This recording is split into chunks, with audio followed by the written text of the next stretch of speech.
Hello everyone, welcome to Trains on Tuesday, last one for August 2020. The year's getting along, isn't it? Keeping calm, drinking my coffee, keeping calm, building my model railway. Yeah, end of August and there's a real chill in the air in the mornings. I thought what we'd do this week is something we haven't done for a long time, and that's an update on like a month-end update. I didn't do much during the summer here, but I've been getting some work done now. So let's take a tour around. We're going to have a couple of trains running. I've decided on a couple of passenger trains today. Since the lockdown, there has not been one single VIA train or Rocky Mountaineer train, no passenger trains whatsoever in Western Canada. And I'll qualify that a little bit. I do believe the West Coast Express is running again, the commuter train down in Vancouver, but even that was shut down for a while. So anyway, without further ado, let's have a look and see what I've managed to work on this month, August 2020. Here we go.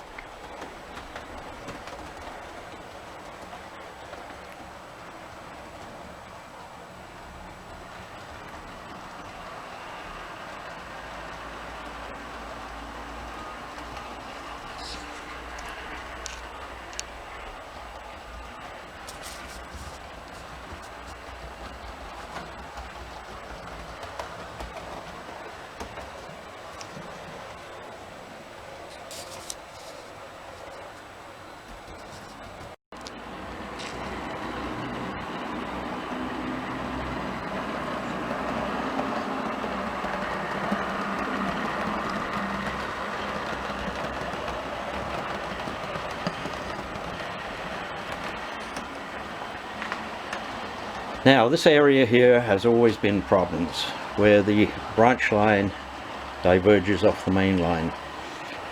Quite a ramp to it. It's not as bad as it looks because one's going uphill and one's going downhill, but I haven't had enough length from where the track disappears, this track here where it disappears way up in there. I haven't had enough length to be able to switch cars up in the Prairie area around the corner there.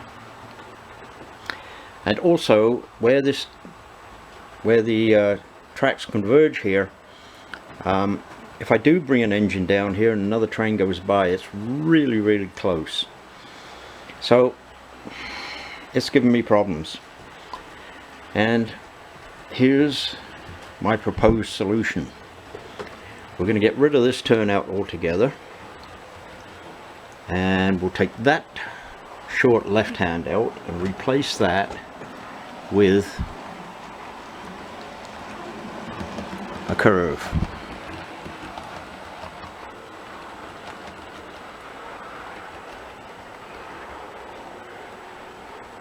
Okay, you can already see the difference in alignment here, where this track is going to come down.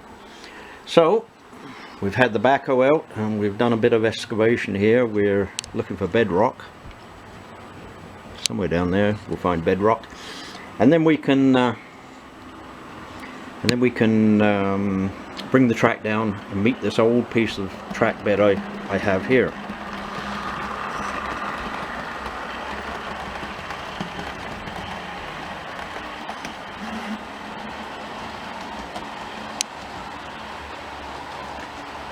That means this turnout will be gone,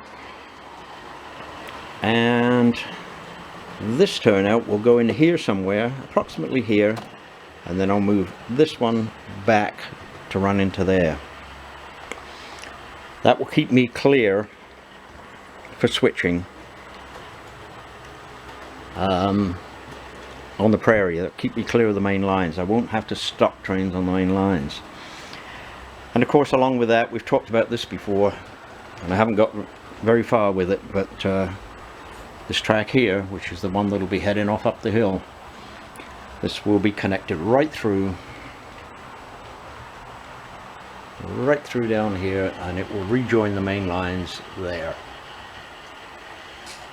Anyway, work has started on that. Now, down on the other end of the layout, I have my steel yard. Independent Specialty Steels Limited. That's a real company. I've just borrowed their name off of one of their envelopes. Anyway, I had this old Airfix crane in there. Many of you will know it as the Dapol crane, but it was originally an Airfix, and I've had this one since the 60s. So I had that in there, but it didn't really fit very well. There were problems having it there. The boom could swing around over top of the grain facility there, and that really wasn't suitable. And I had this crane up on the dock area, track running in underneath it, and that seemed okay. But once I did the rebuild of the dock area, I took a double stack train up there and tried to fit it under here, and bang, we hit pretty hard up here. It wouldn't work. So then I looked at this one again and I thought, I wonder. So I took this one up to the dock area, and lo and behold, as long as everything is centered well, they will fit underneath. Double stack cars will fit underneath there. And if I put track underneath the wheels under here, that'll raise it up just a little bit more, and I'll have good clearance. So this one now belongs up on the dock area. In the meantime, I had a gantry crane. Now this is a kit I got second hand. I've had it stripped right down and rebuilt to this point. It's not complete. I haven't put the hook in and the winding gear and the roof on the hoist, control cabin. There's things like that to go. It's a fiddly kit to get set up exactly right, but it does fit a steelworks very well. So that project has been underway this month. Okay, off to the dock area. Now, the last time you saw the dock area, it was quite a mess. Since that time, I have completed the double track through here. I've got my turnouts in.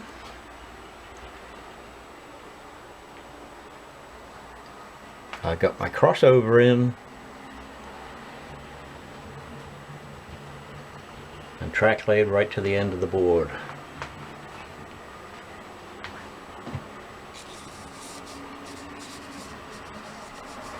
This is essentially the same as it had been before, but I have more space now between this track and the wall, or the ocean. It is a dockyard. So we're going to take a look at that in a moment and see what it looks like in operation. But before we do that, back to the roundhouse, turntable, loco area. That's not the same roundhouse that I had there in the last video. This one can be made to fit. It's going to be a little bit tricky, but I can make this one work. Another project that I've been working on this month is this sanding tower. Now I don't know whether I've got the ladders too rusty or the railing's not rusty enough, but anyway, it's work in progress. Now the first time I built it according to the instructions. This kit, by the way, was from Bachmann, and it was a box with 2 in, and somebody had bought that, built one of them, and then got rid of the rest of it in a job lot sale, and that's how I came to have this. Anyway, first time I built it according to the instructions, and the legs actually fit a little further inboard by the instructions, but the first loco I took through there, through those spindly legs, just about took the sunshades off it. So I took the legs off again, and I've moved them right out to the edge of the platform, and it does seem to work a little better now. Okay, let's see the dockyard in operation here. We've just got a grain train arriving off the main line, and we'll watch him pull down into the docks here.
So the train pulls in and the power is cut off.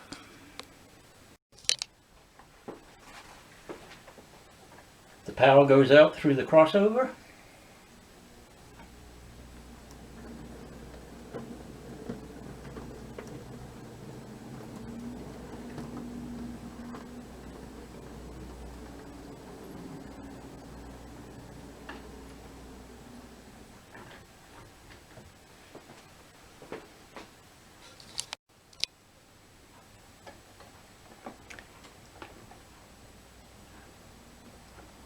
And then back down the runaround track.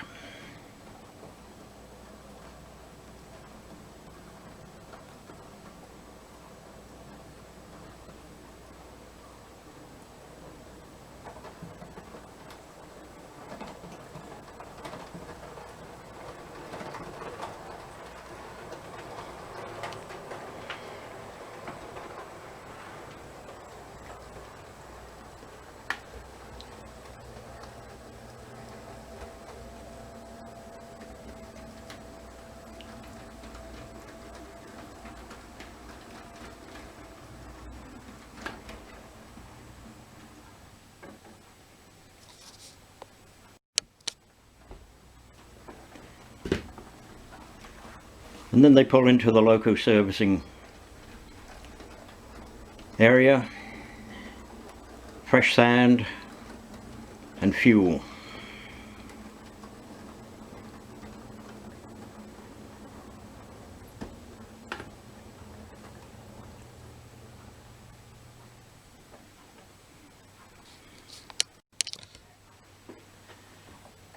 Next, the switcher pulls out.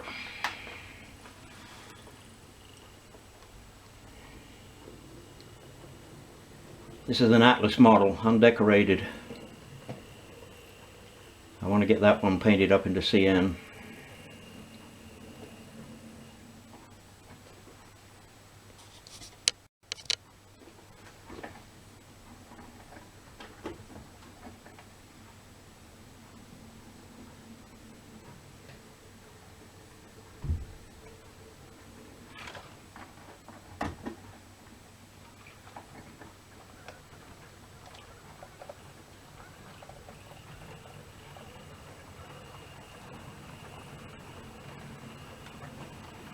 So the switcher pulls in, connects to the train, and starts switching it out into the various sidings as required.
So, there we go. That's some of the things that have been happening here during August. And I hope you enjoyed seeing the little switching operation there. That's a very simplified version of what I do here. Every single grain car that comes up here spends a bit of time at one of the grain silos to be emptied prior to loading onto ships. Got one coming in here.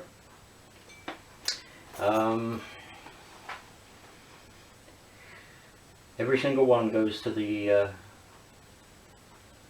silos. It is then marked as being empty and gets put in the siding again somewhere. Eventually gets taken to the other yard, where it gets built up into a train that heads on out onto the main line, makes several loops around the main line before it reaches the yard over there. Once it's in the yard, it is then switched and shunted again.